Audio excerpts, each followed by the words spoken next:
DZRH, member, kapisanan ng mga broadcaster ng Pilipinas.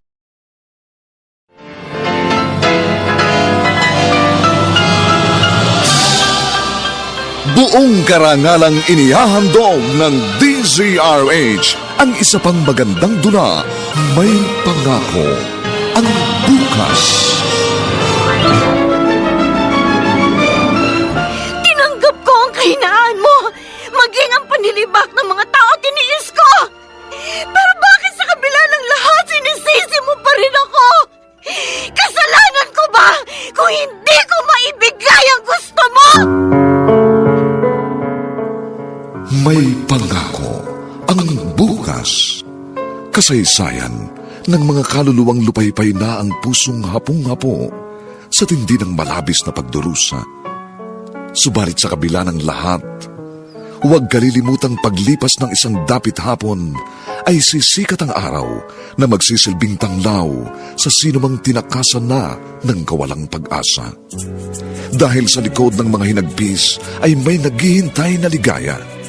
Sa bawat kabiguan ay may makakamit na tagumpay, laki pang pangarap na sa bawat himaymay ng laman ay muling mabuhay ang dugong nananalaytay sa mga ugat at unti-unting mauusal ang mainspirasyong mga katagang. May Pangako, ang bukas. May Pangako, ang bukas. Isa na namang natatanging dulang pangradyo na inyong aabangan at kalulugdan, mag-iiwan ng mga magagandang halimbawa at aral. May Pangako, ang bukas.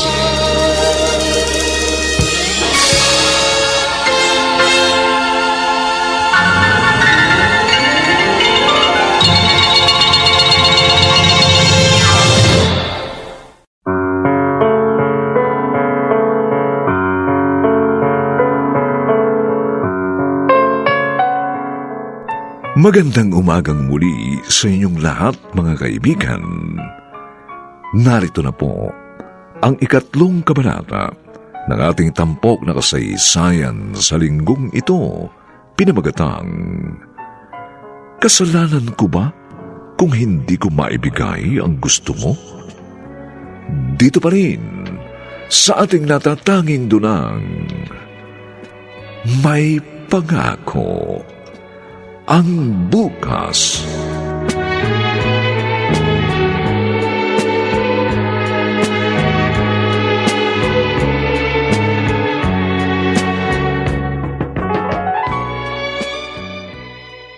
Aba, ang kintab na naman ang sahig namin ah.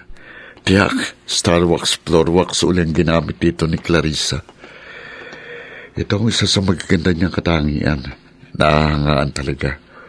Ang kasipagan at kalinisan lalo na sa bahay. Maaga pa, nakalinis na. Umaga ka nang umuwi. Ha? Ay, Papasaalis ka na naman. oo, may meeting kami, Clarissa. Alberto, gusto kita makausap. Mamaya na lang pagdating ko. Uwi ako na maaga. Aasahan ko yan. Oo, sige, diyan ka na. Maging ang paghalik niya sa akin bago umalis, hindi na rin niya ginagawa.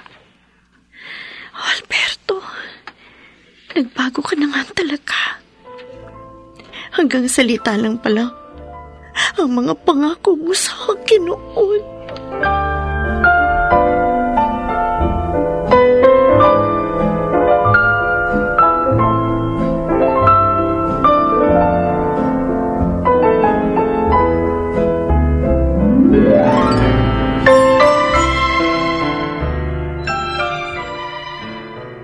Henaro, anak, bakit mukhang galit ka nang dumating rito? Galit talaga ako, Nay. Ha? Sa asawa ng kapatid ko, Ano? si Alberto. Bakit? May nagawa ba siyang masama sa'yo? Sa akin wala. Pero kay Clarissa, meron. Kaya nagagalit ako sa lalaking yun. Nako, Walang hiya siya. bakit ba nagagalit ka ng ganyan kay Alberto? Ano bang ginawa niya sa kapatid mo? Wala namang nababanggit sa akin si Clarissa. Pinagtataksilan niya ang kapatid ko. Ano? May babae siya. At yun ang gusto kong ipaalam kay Clarissa.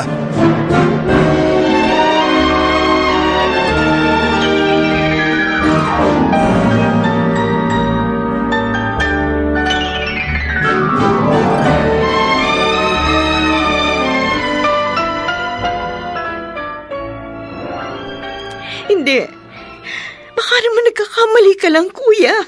Kaibigan ng boss ko ang kasera ng babae ni Alberto. Kaya nga napapunta ako sa lugar na yun dahil sinamahan ko si Sir. At doon ko nakita ang walang hiyamong asawa. Kalampungan ng babae niya. Hindi niya ako nakita dahil nasa kabilang bahay ako. Hindi. Tama pala ako. Yun ang dahilan. Kaya may mga pagkakataon na hindi siya nakakauwi dito. Nagbago na talaga siya. At yun ay dahil sa pagiging baog ko. Anak, Haharapin ko ang lalaking yun. Hindi ka niya pwedeng apihin ng ganito. wag. Wag, anak. Baka magkasakitan kayo. Tama si Inay, kuya. O anong gusto mo? Hayaan ko saktan ka na lang ng asawa mo? Porke baog ka? Hindi, kuya. Ang gusto ko lang sana, hayaan niyo na lang na kaming lumutas ng problema namin. Kala ko pa naman, mabait siya. Hindi pala. Tulad din siya ng ibang lalaki.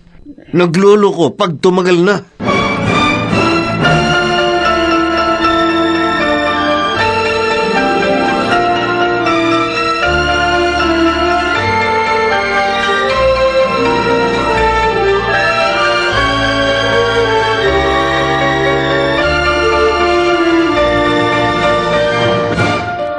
Wala ka namang dapat ikagalit, Catherine.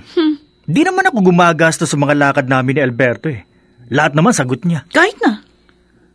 Baka mami, may babae ka na rin, ha? Tulad ng babae na kaibigan mo. Ano? Catherine, hindi mangyayari yon. Sinasabayan ko lang naman ang sayaw niya eh. Dahil nakikinabang naman ako. Kaya magtiwala ka sa akin, ha? O paano na ngayong may problema siya sa babae niya? Ano naman ang sabi mo sa kanya? Ang sabi ko, ipalaglag yung dinadala ng babae. O kaya naman piliting tanggapin ang asawa niya. Buti. Buti kung tanggapin yun ng asawa niya. Baka yung pa maging dahilan para magkahiwalay sila. Di kapag nangyari yun, problema na ni Alberto yun.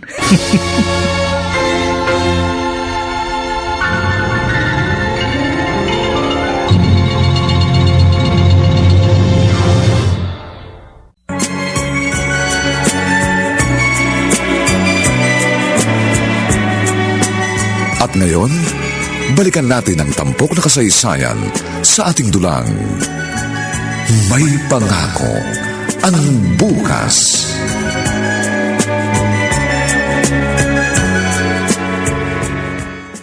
Ano bang pinagsasabi mo, Clarissa?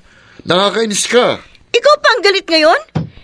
Alberto, kuya ko mismo nakahuli sa inyo ng babae mo. Ha? Kaibigan ng boss niya ang kasera ng babae mo. Clarissa? Bakit mo nagawa to, Alberto? Akala ko ba tanggap mo ang diferensya ko? Sorry. Akala ko rin nung una, hindi na ako masasabik na magkaroon ng sarili kong anak. Pero hindi pala eh. Pero maniwala ka, mahal kita. Nakipagrelasyon na nga ako kay Digna para magkaanak. Napakasakit na ginawa mo. Para mo akong sinaksak. Tanggapin mo na lang sanang dinadala ni Digna. Pangako, hiwalayan ko na siya at hindi na mauulit ang lahat. At buntis na pala ang babaeng yun. Oo, at gusto kong kunin ang bata. Clarissa, sana naman patawarin mo na ako at tanggapin mong aking anak. Tulad ng pagtanggap ko sa mga batang inampun mo.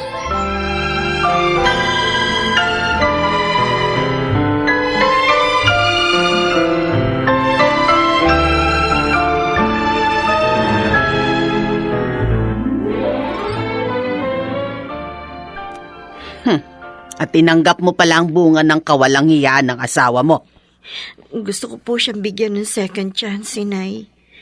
At saka kailangan ko po si Alberto. Kailangan namin siya ng aming mga anak. Ay, wala na akong sinabi.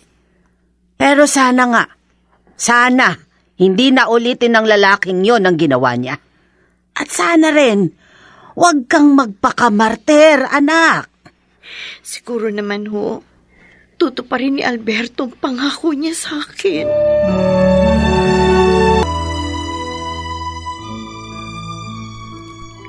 Salamat sa pagdalaw mo, kuya. Gusto lang kitang kumustahin. Talaga nga pala may bago kang alaga. Itong sanggol na babaeng ito, anak ni Alberto sa dati niyang babae. Tinanggap mo nga pala. Pinakiusapan niya akong tanggapin ko ito at lalayuan niya na ang ina ng bata. Dahil tinanggap naman niya ang mga ampon ko, kaya pinagbigyan ko siya. Sina Joan, hindi bunga ng kataksilan. Mga kapuspalad na bata sila. Hindi katulad ng kinupkup mo.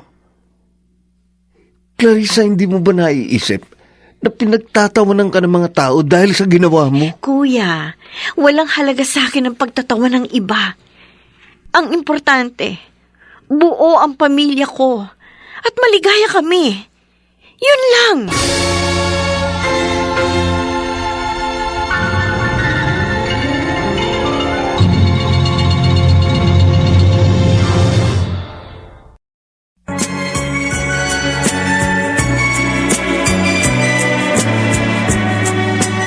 At ngayon, balikan natin ang tampok na kasaysayan sa ating dulang.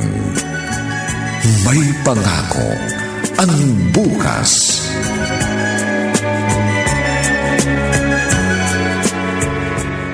Daniel, hindi mo naman sinabi sa akin na may kaibigan ka palang ganito kaganda.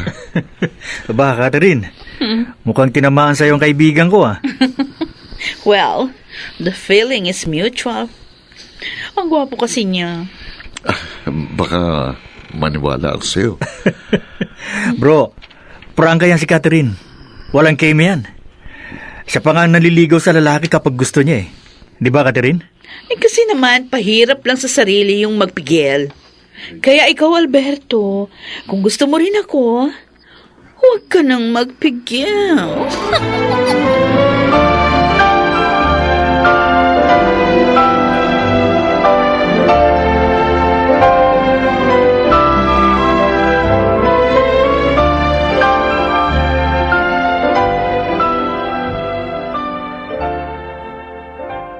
Hindi ka umuwi kagabi.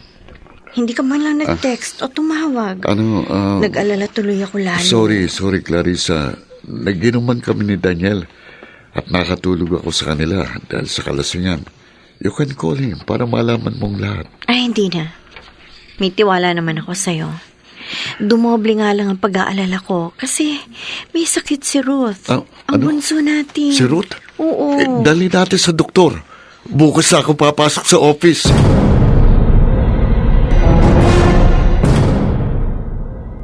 Ang aga mo namang uuwi, pare. May lakad ka ba? Kay Catherine, pare. Ipapasyal ko siya. Ibig mong sabihin, kayo na, pare.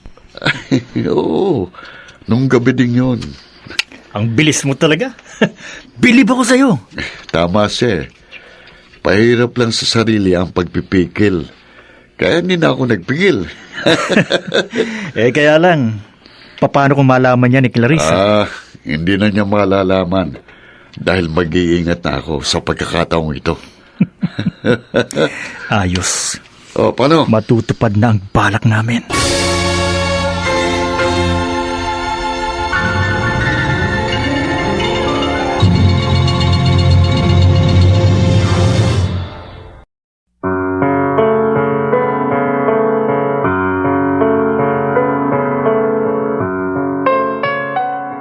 Ano ang binabalak ni na Daniel at Catherine? Tuluyan na nga kayang mailihim ni Alberto kay Clarissa ang lahat?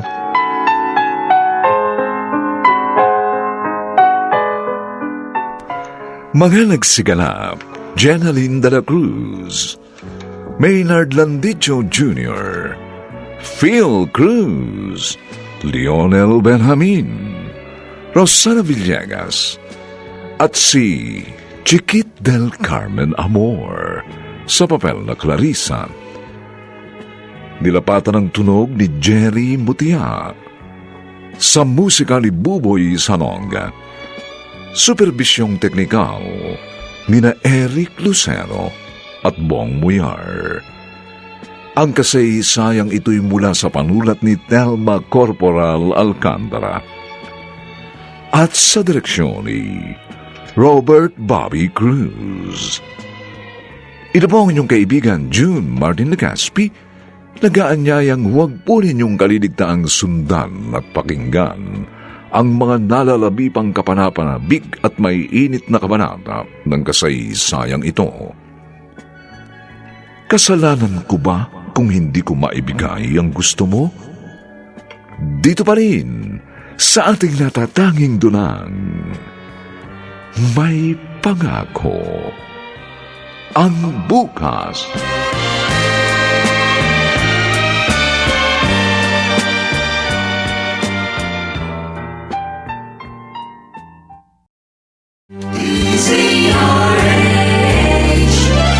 DZRH, member, kapisanan ng mga broadcaster ng Pilipinas.